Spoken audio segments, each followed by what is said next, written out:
Noodles, popcorn, Gopi Manchurian நீ கேக்குற எல்லாத்தையும் செஞ்சு கொடுக்கறேன்ல? ஆமா.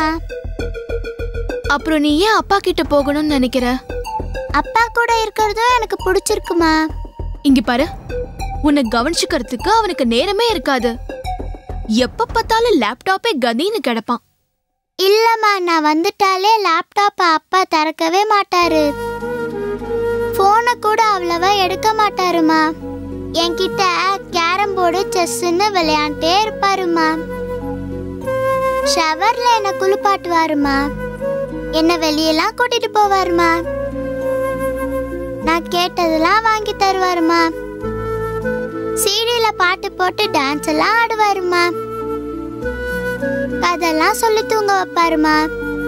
போதும் போதும், பெருசா நீட்டி முழக்காத. இந்த சந்தோஷம் எல்லாம் எங்கேயே கிடைக்கிறப்போ நீ எதுக்காக அங்க போனோம்?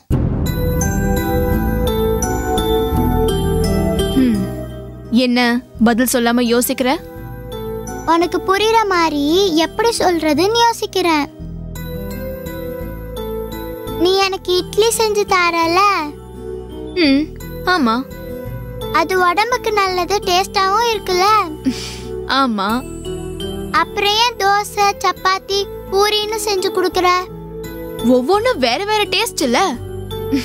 எப்பவுமே இட்லியே சாப்பிட்டுட்டு இருக்க முடியுமா? அதே மாதிரிதாமா, உன் கூட இருந்தாலும் சந்தோஷம், அப்பா கூட இருந்தாலும் சந்தோஷம். 2 பேரும் ஒன்னா இருந்தா எனக்கு இன்னும் ஜாலியா இருக்கும். இப்படி எல்லாம் பேசுறதுக்கு நீ எங்க கத்துக்கிட்ட? அம்மா கிட்ட போய் இப்படி எல்லாம் பேசுன்னு அவன் உனக்கு சொல்லி கொடுக்கறானா? இல்லம்மா, அப்பா உன்னை பத்தி பேசவே மாட்டாரு. நான் ஏதாவது கேள்வி கேட்டுட்டே இருப்பேன், அவர் பதில் சொல்லிட்டே இருப்பாரு. அவர் கூட இருந்தா எனக்கு நேரம் போறதே தெரியாது. அவன் உன்னை நல்லா கெடுத்து வச்சிருக்கான்.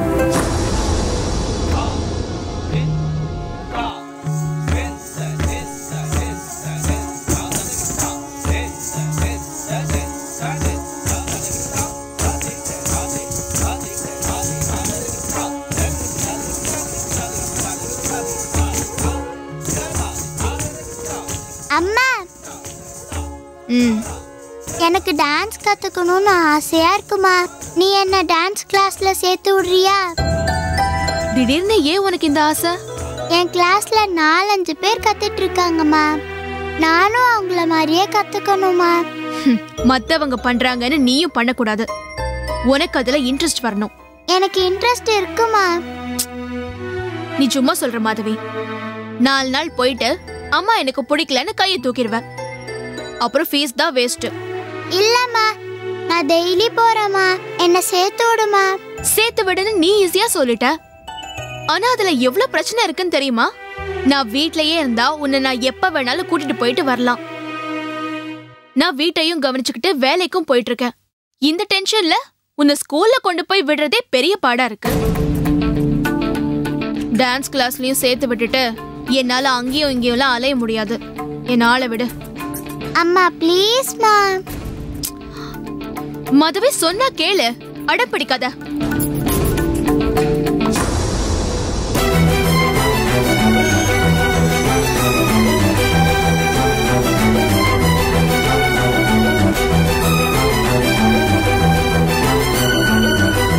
மாதுக்குட்டி, என்ன ஃப்ரெண்ட், என்ன வெளியில வந்து உட்கார்ந்திருக்கீங்க? என்கிட்ட பேசாதீங்க அங்கிள், நான் கோவமா இருக்கேன். மாதவி குட்டிக்கு எதுக்கு கோவம்? யார் மேல கோவம்? என் மேலதான். இவ கிளாஸ்ல இருக்கிற பொண்ணுங்க டான்ஸ் கத்துக்கறாங்களாம். என்னையும் டான்ஸ் கிளாஸ்ல சேர்த்து விடுன்னு அப்படி அடம் பிடிக்கிறா. ஒரு கலை கத்துக்கிறது நல்ல விஷயம் தானே. எத்தனை குழந்தைகளுக்கு இதுல இன்ட்ரெஸ்ட் இருக்கு சொல்லுங்க. பாப்பாவே ஆர்வமா கேட்கும் போது அனுப்ப வேண்டியது தானே. என்ன நிரஞ்சன், நீங்களும் இப்படி பேசுறீங்க? எப்படியும் ஈவினிங்ல தான் கிளாஸ் வைப்பாங்க. நான் ஆபீஸ் முடிச்சிட்டு வரதுக்கு லேட் ஆயிடும். அப்புறம் டேக் கேர் சென்டராலையும் உங்களாலையும் தான் நான் எப்படியோ மேனேஜ் பண்ணிட்டு இருக்கேன். நான் எப்படி ரெகுலரா இவ்வளவு கிளாஸ் கூட்டிட்டு போக முடியும் சொல்லுங்க? இதுதான் உங்க பிரச்சனைனா கவலையை விடுங்க. நான் வீட்டுல சும்மா தானே இருக்கேன். மாதவியை நானே டான்ஸ் கிளாஸ் கூட்டு போறேன்.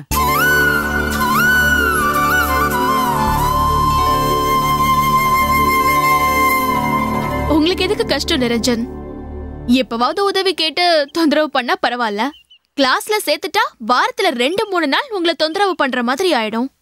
நான் இதை தொந்தரவாவே நினைக்கலங்க. மாதவிக்காக இந்த மாதிரி சின்ன சின்ன விஷயங்களை செய்யறது எனக்கு ரொம்ப சந்தோஷமா தான் இருக்கு. உங்களை மாதிரி ஆபீஸ் ஒர்க்கர்ஸ் இத்தனை மணிக்கு போகணும், இத்தனை மணிக்கு வரணுங்கிற டைமோட கண்ட்ரோல் இருக்கீங்க. ஆனா நாங்கெல்லாம் டைமை எங்க கண்ட்ரோல் வச்சிருக்கோம். என் விருப்பத்துக்கு ஏற்ற மாதிரி தூங்குவேன், புக்ஸ் படிப்பேன், எழுதுவேன். அப்படியே 2 நாள் மாதவியா கிளாஸ் கூட்டிட்டு போவேன். நானும் வெளியில போன மாதிரி இருக்கும். இதுல எந்த கஷ்டமும் எனக்கு இல்லைங்க. அங்கிள் தான் சொல்றாருல்லம்மா, சரின்னு ஒத்துக்கோமா. இந்த மாதிரி சின்ன விஷயத்துக்கெல்லாம் ரொம்ப யோசிக்காதீங்க. பக்கத்துல எங்க கிளாஸ் இருக்கு, எத்தனை மணிக்கு வரணும், எத்தனை நாள் வரணும்னு நானே விசாரிச்சுட்டு வந்துடுறேன். மாதவி குட்டி டான்ஸ் கிளாஸ் போறா, அவ்வளவுதான். என்ன ஃப்ரெண்ட், ஓகே தானே? Okay uncle. அங்கிள் இங்க வாங்க. என்னம்மா? இந்த கிஃப்ட்டுக்காக டான்ஸ் கிளாஸ் என்ன, பாட்டு கிளாஸ், ஸ்விம்மிங் கிளாஸ், கீபோர்ட் கிளாஸ்னு எல்லா கிளாஸும் கூட்டிட்டு போலாமே. இங்க வா.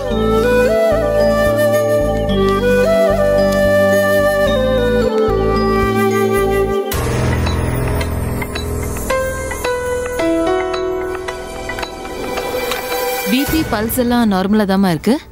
ஒன்றும் பயப்பட வேண்டியதில்லை. இந்த சமயத்துல தலை சுத்தல், கொமட்டல், மயக்கம் இதெல்லாம் நார்மல் தான். ரொம்ப அதிகமா இருந்தா சொல்லுங்க, டேப்லெட் எழுதி தரேன். ஆனா அக்கேஷனலா வருதுன்னா மருந்து எடுத்துக்காம இருக்கிறது தான் நல்லது. தலை சுத்தல் தான் அதிகமா இருக்கு மேடம். அது இப்ப பிரச்சனை இல்லை. காலையில நான் வாமிட் பண்றப்போ கொஞ்சம் ரத்தம் வந்துச்சு. அதனால தான் நான் ரொம்ப பயந்துட்டேன். அதை பத்தி உங்ககிட்ட கன்சல்ட் பண்ணிட்டு போகலாம் தான் வந்தேன். உனக்கு இதுக்கு முன்னால இந்த மாதிரி ஏதாவது வந்திருக்காமா? இல்ல டாக்டர், இதுதான் முதல் தடவை. நீ கன்சீவ் ஆனதுக்கு அப்புறம் இப்படி ஆச்சான்னு கேட்கலாமா?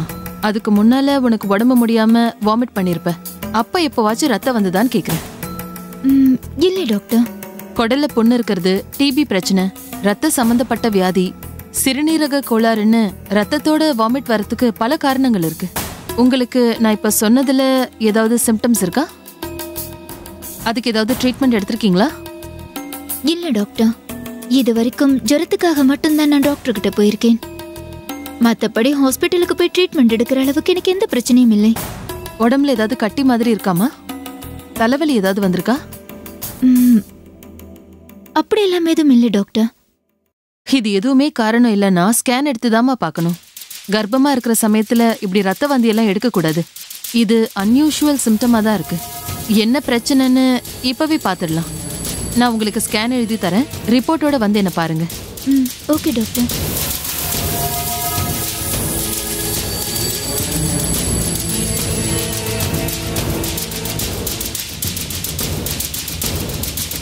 டாக்டர், கர்ப்பத்துல ஏதாவது சிக்கல் இருந்தா ரத்தம் வர வாய்ப்பு இருக்கா?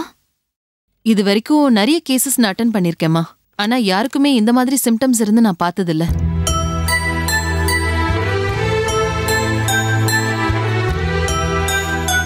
ஸ்கேன் எடுத்து பார்த்தாதான் காரணம் என்னன்னு தெரியும். நீங்க முதல்ல ஸ்கேன் எடுத்துட்டு வாங்க. சரி டாக்டர்.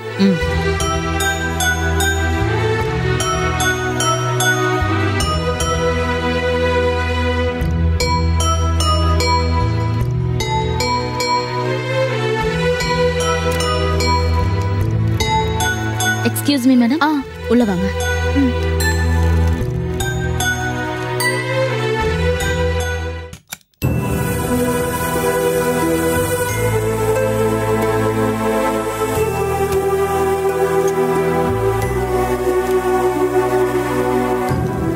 ரிப்போர்ட் ரெடியாக 1/2 hour ஆகும். நீங்க இங்கே வெயிட் பண்ணுங்க. ஓகே சிஸ்டர், ஒரு நிமிஷம். என்ன? என் ஹெல்த்துக்கு ஏதாவது பிரச்சனையா? ரிப்போர்ட்டை பார்த்துட்டு டாக்டர் தான் சொல்லணும். நான் எப்படிங்க அதெல்லாம் சொல்ல முடியும்? இல்லை, ஸ்கேன் எடுக்கிறப்போ டாக்டர் உங்ககிட்ட ஏதோ சீரியஸா சொல்லிட்டு இருந்தாங்க, அதான் கேக்குறேன்.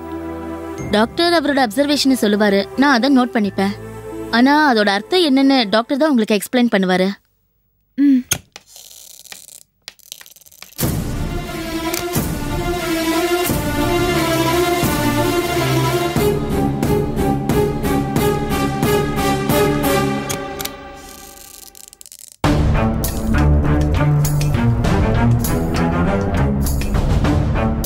பக்கத்து வீட்டுல சாவியை கொடுத்துட்டு இவ எங்க போனா? ஒரு போன் பண்ணி சொல்லிட்டு போயிருக்கலாம்ல.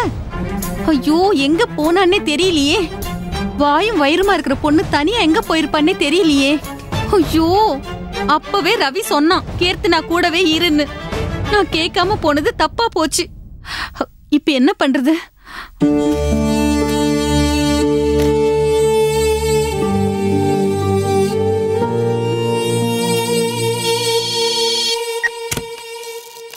ஹலோ ஹலோ கீர்த்தனா, என்னாச்சு கீர்த்தனா? நீ எங்க போயிருக்க? ஹாஸ்பிட்டலுக்கு வந்திருக்கேன் அத்தை. ஏன் திடீர்னு ஹாஸ்பிட்டல் போன? என்னாச்சு? நீங்க போன கொஞ்ச நேரத்துல வயித்து வலி அதிகமாயிடுச்சு. என்னால தாங்கவே முடியல. அதான் பக்கத்து வீட்டுல சொல்லி சாவியை கொடுத்துட்டு ஆட்டோ பிடிச்சு இங்க வந்துட்டேன். என்னம்மா நீ அப்பவே எனக்கு ஒரு ஃபோன் பண்ணிருக்க கூடாது? நான் கோயில்ல இருந்து நேரா ஹாஸ்பிட்டலுக்கு வந்திருப்பேன்ல. வேண்டுதல நிறைவேற்றணும்னு நீங்க கோயிலுக்கு போயிருக்கீங்க. உங்களை டிஸ்டர்ப் பண்ண வேண்டாமேண்டுதான். என்னம்மா நீ எப்ப வேணாலும் கோயிலுக்கு போய் வேண்டுதல நிறைவேற்றலாமா? இந்த மாதிரி சமயத்துல நான் உன் கூட இருக்கிறது ரொம்ப முக்கியம் இல்லையாமா? உங்க உதவி வேணும்டா நிச்சயமா உங்களை கூப்பிட்டுருப்பேன் அத்தை. இது சாதாரண பிரச்சனைங்கிறதால தான் நானே சமாளிச்சுக்கலாண்டு வந்தேன். ஆனாலும் எனக்கு மனசு கேட்கல. புள்ளதாச்சி பொண்ண தனியா அனுப்பி வச்சிட்டோமேன்னு எனக்கு சங்கடமா இருக்குமா. இத பாரு, ஹாஸ்பிட்டல் இருக்கிறவங்க கூட என்ன தப்பா நினைச்சிருக்க மாட்டாங்க. ஐயோ, அந்த மாதிரிலாம் எதுவும் இல்ல அத்தை. இதை நீங்க பெரிய விஷயமா எடுத்துக்காதீங்க. இனிமே உங்ககிட்ட சொல்லாமலோ கேட்காமலோ இந்த மாதிரி தனியா எங்கேயும் வரமாட்டேன், போதுமா? சரி சரி. டாக்டர் பாத்துட்டியா? அவங்க என்ன சொன்னாங்க? சாதாரண சூட்டு வலிதான், ஒன்னும் பயப்பட வேண்டான்னு சொன்னாங்க. தலை சுத்தல் தான் அதிகமா இருக்குன்னு சொன்னேன். அதுக்கு மாத்திரை கொடுத்திருக்காங்க. சரி, அப்படின்னா 1/4 மணி நேரத்துல வீட்டுக்கு வந்துருவல்ல? இல்ல அத்தை, இந்த டைம்ல ஒரு ஸ்கேன் எடுக்கணுமாம். நான் இன்னைக்கு வந்திருக்கிறதால அதையும் எடுத்துட்டு போயிடுன்னு சொன்னாங்க. சரி, நீ ஹாஸ்பிட்டல்லே இரு. நான் இப்ப உடனே கிளம்பி வரேன். நீங்க அனாவசியமா அலைய வேண்டாம். நான் ஸ்கேன் எடுத்தாச்சு. ரிப்போர்ட்டுக்காக தான் வெயிட் பண்ணிட்டு இருக்கேன். அதை டாக்டர் கிட்ட காட்டிட்டு நானே வந்துடுறேன். நீ சொல்றத பார்த்தா இன்னும் 1 மணி நேரம் ஆகும் போல இருக்கே. நீ அங்க ஒன்னும் தனியா இருக்க வேணாம். இது பாரு, ரிப்போர்ட்டை பார்த்துட்டு டாக்டர் என்ன சொல்றாங்கன்னு நான் வேற தெரிஞ்சுக்கணும்ல. நான் உடனே கிளம்பி வரேன், நீ அங்கேயே இரு. சொன்னா புரிஞ்சுக்கோங்க அத்தை. நீங்க வந்துட்டு உடனே திரும்பி போற மாதிரி இருக்கும். அந்த அலைச்சல் வேண்டான்னு தான் சொல்றேன். டாக்டர் சொன்னதை ரெக்கார்ட் பண்ண மாதிரி அப்படி வரிக்கு வரி வந்து ஒப்பிக்கிறேன். நீங்க வீட்லயே ரிலாக்ஸ் ஆயிருங்க. மேடம். அத்தை, ரிப்போர்ட் ரெடி ஆயிடுச்சு. நான் டாக்டரை பார்த்துட்டு அப்புறம் கூப்பிடுறேன். போனை வச்சுட்டுமா? சரிம்மா, பாத்துக்கோ, பத்திரமா பாத்து வா. சரிங்க அத்தை. சரி.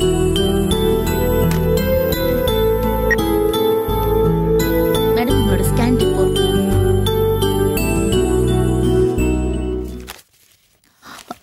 சிஸ்டர், என் உடம்புல ஏதாவது பிரச்சனையா? எனக்கு தெரியாது. ரிப்போர்ட் பத்திலாம் நாங்க எதுவும் சொல்லக்கூடாது. டாக்டர் தான் சொல்லுவாங்க. நீங்க இல்லைன்னு சொல்லலை அப்படின்னா ஏதோ இருக்குன்னு தானே அர்த்தம்?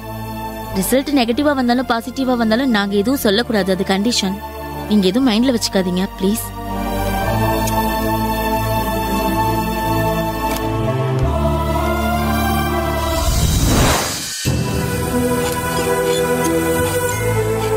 கீர்த்தனா, நான் தான். ரிப்போர்ட்டை கொடுங்க.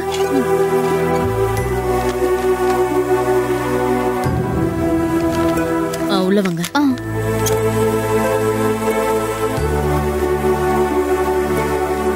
I'll call you later. உட்காருங்கம்மா.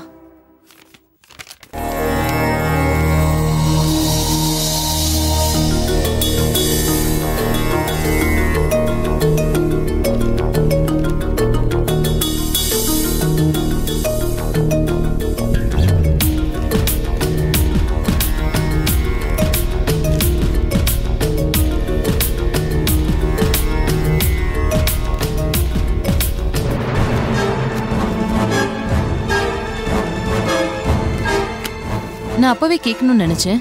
உங்க கூட உங்க ஹஸ்பண்டோ இல்ல வேற யாராவது ரிலேஷனோ வந்திருக்காங்களா? இல்ல டாக்டர், ஹஸ்பண்ட் ஆபீஸ்க்கு போயிருக்காரு. அத்தை கோயிலுக்கு போயிருக்காங்க. யாரும் இல்லாத நேரத்துல தான் ரத்த வாந்தி வந்துச்சு. அதான் நான் மட்டும் கிளம்பி வந்துட்டேன். சரிம்மா, உங்க ஹஸ்பண்டுக்கு ஃபோன் பண்ணி வர சொல்லுங்க. அவர் இப்போ மீட்டிங் ப்ராஜெக்ட் கொஞ்சம் பிஸியா இருப்பாரு. அப்படின்னா ஈவினிங்கோ இல்ல நாளை காலையிலயோ கூட்டிட்டு வந்து பாருங்க. ரிப்போர்ட்ல என்ன போட்டிருக்கு டாக்டர்? எனக்கு ஏதாவது பெரிய பிரச்சனையா? உங்க ஹஸ்பண்டையும் கூட்டிட்டு வாங்கம்மா. அவரையும் கூட வச்சு உங்க ரிப்போர்ட் பத்தி பேசினாதான் சரியா இருக்கும். எனக்கு என்ன பிரச்சனைங்கிறத என்கிட்ட முதல்ல சொல்லக்கூடாதா? நீங்க சொல்லாம அவாய்ட் பண்றது தான் எனக்கு என்னமோ பயமா இருக்கு. பெரிய வியாதியா இருக்குமோண்டு மனசு அடிச்சுக்குது.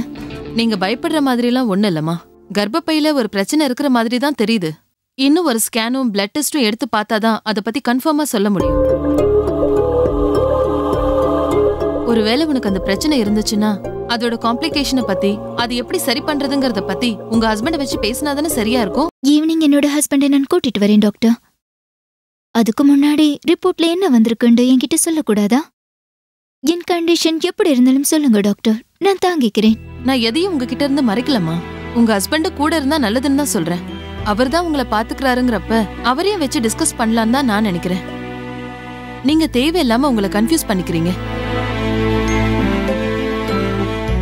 அடுத்த தடவை நீங்க வரணும்னு அவசியம் இல்லம்மா. உங்க ஹஸ்பண்ட் அனுப்புனா போதும். சரிங்க டாக்டர்.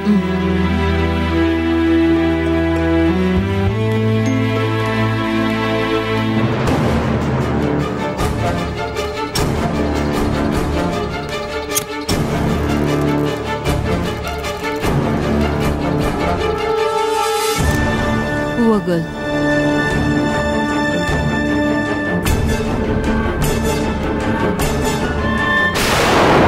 நீங்க உண்மையை சொல்லிருக்கலாம்ல மேடம். எவ்வளவு நாளைக்கு தான் நீங்க இதை தள்ளி போட முடியும்? அந்த பொண்ணு இப்ப கர்ப்பமா இருக்கா சிஸ்டர். உனக்கு கேன்சர்னு இந்த சமயத்துல போய் சொன்னா அவ எப்படி தாங்குவா?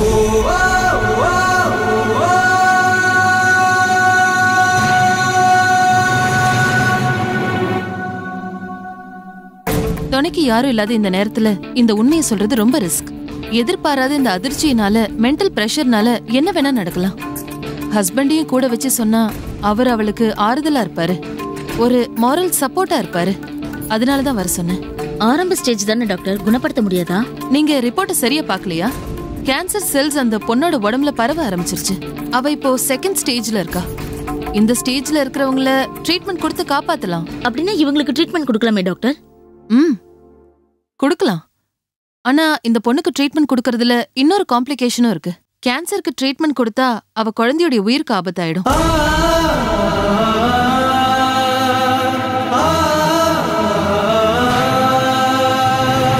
ட்ரீட்மெண்ட் கொடுக்காம விட்டா 2 வருஷம் வாழ வேண்டியவ 1 வருஷத்துல போனாலும் போயிடுவா.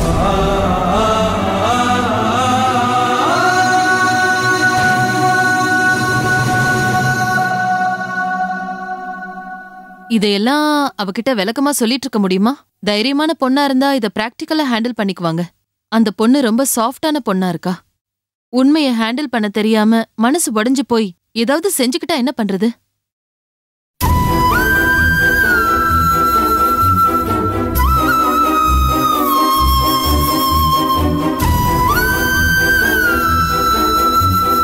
சாகுற நாள் தெரிஞ்சிட்டா அதுக்கப்புறம் ஒவ்வொரு நாளும் நரகம் தானே.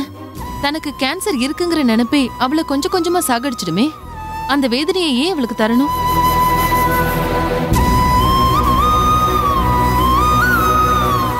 ஹஸ்பண்ட கூட்டிட்டு வந்தா கூட அவரை தனியா வச்சுதான் விஷயத்த சொல்ல போறேன். அவ வீட்டு ஆளுங்க தான் பக்குவமா எடுத்து சொல்லி அவளுக்கு புரிய வைக்கணும். அவளுக்கு தெரியாம தான் ட்ரீட்மெண்ட்டையே ஆரம்பிக்கணும். ஐயோ சிஸ்டர், கீர்த்தன் அந்த ரிப்போர்ட் எங்கேயே விட்டுட்டு போயிட்டா. வெளியில இருந்தா கொஞ்சம் பார்த்து கொடுத்துருங்க. ஓகே.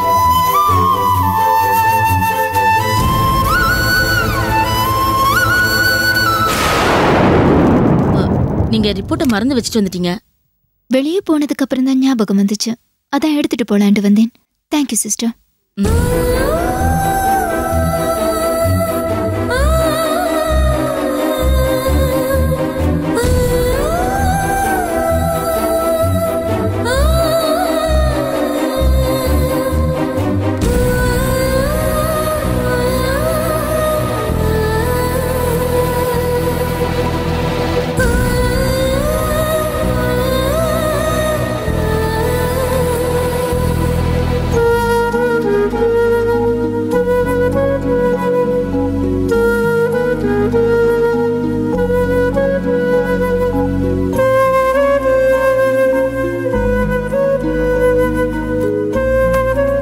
என்னம்மா கதவு திறந்து போட்டுக்கிட்டு உட்காந்துருக்க?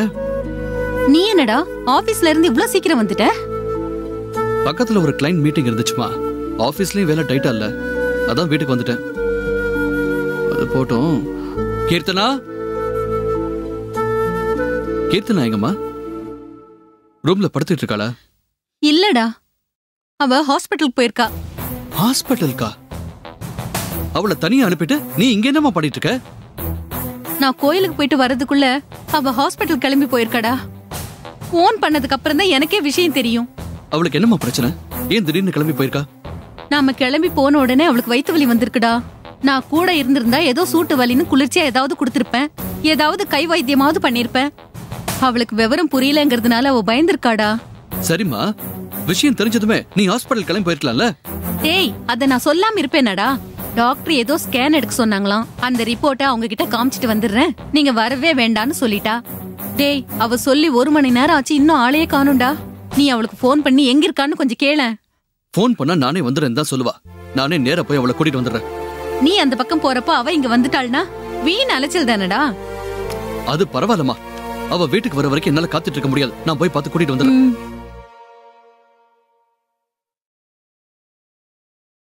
வாமா. வயிற்று வலி எப்படி இருக்கு கீர்த்தனா? டாக்டர் என்ன சொன்னாங்க? நீங்க டென்ஷன் ஆகுற அளவுக்கு ஒண்ணும் இல்லைங்க, சாதாரண வயிற்று வலிதான். அதுவும் இப்ப சரியாயிடுச்சு. கூட யாரும் இல்லாம நீ ஏன் தனியா ஹாஸ்பிட்டல் போன? எனக்கோ இல்ல அம்மாவுக்கோ போன் பண்ணிருக்கலாம்ல? உங்க போனை இங்க வச்சுட்டு போயிட்டீங்க. டேய், இதுக்கு தான் நான் பதில் சொல்லிட்டேன்ல, திரும்ப ஏன்டா அவகிட்ட அதையே கேக்குற? சாரிங்க, பக்கத்திலேயே இருக்கிறதால நான் போயிட்டு வந்துட்டேன். இனிமே இப்படி பண்ண மாட்டேன். சரி, அதை விடுமா.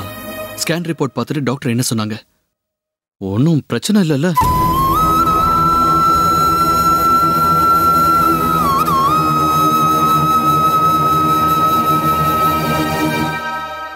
ஒண்ணும் இல்லைங்க, எல்லாம் நார்மலா இருக்காம். தலை சுத்தலுக்கும் கால்சியத்துக்கும் ரெகுலரா டேப்லெட் எடுத்துக்க சொல்லிருக்காங்க. திரும்ப அடுத்த மாசம் வர சொல்லிருக்காங்க. கீர்த்தனா, வெளியே போயிட்டு வந்தது ரொம்ப டயர்டா இருக்கு, நான் கொஞ்ச நேரம் படுத்துக்கிறேன். சரிம்மா, நீ போய் படுத்துக்க. இது பாரு, சாப்பிடறதுக்கு கூட நீங்க வரவேணா, நான் ரவி கிட்ட கொடுத்து அனுப்புறேன். நீ நல்லா ரெஸ்ட் எடு. போம்மா, போய் படுத்துக்க. கீர்த்தனா,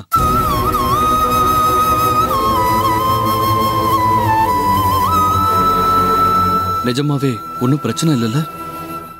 என் மேல உங்களுக்கு நம்பிக்கை இல்லையா? நான் போய் சொல்றேன்னு நினைச்சா நீங்களே ரிப்போர்ட்டை பாருங்க. ஹேய், உன்னை சந்தேகப்பட்டு ஒன்னும் கேட்கல. எங்களை கஷ்டப்படுத்த கூடாதுன்னு நீ எதையும் மறைக்காத. எந்த சிக்கலா இருந்தாலும் அதை கிளியர் பண்றதுக்கு வழியை யோசிக்கலாம் தான் நான் கேக்குறேன். அப்படியெல்லாம் எதுவும் இல்லைங்க. இன்னும் 7 மாசத்துல மாதவி மாதிரி ஒரு பொண்ணை பெத்து கொடுத்துட்டு நான் போயிடுவேன்.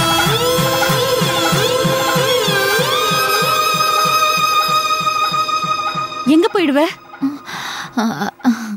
ஆபீஸ்க்கு போயிடுவேன் அத்தை. என் பொண்ணை பாத்துக்கத்தான் நீங்க இருக்கீங்கல்ல.